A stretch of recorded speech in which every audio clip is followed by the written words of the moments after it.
человеческий интернет был.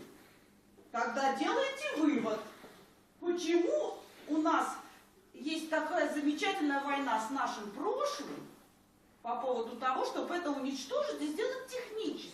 Это реально, вот, пожалуйста, доказывается. Да, ты был там в Южно-Сахалинске, приезжал в Москву, пока ехал долго на поезде, там 2 недели, пропустил 2 параграфа по физике, а по химии даже не отстал. То есть система была устроена таким образом, что если ты хотел учиться, ты учился, если ты не хотел учиться, у тебя была общая антология, в скобках идеология. И из поля ты набирался. Человеческий интернет в рамках познания был. Сейчас он уничтожен. И мы создаем его через социальные сети, то есть через задний проход. Вот это важная штука, она нам пригодится. Это за то, за что стоит как бы воевать и заменить нам снова на татаро-монгольское иго и все прочее.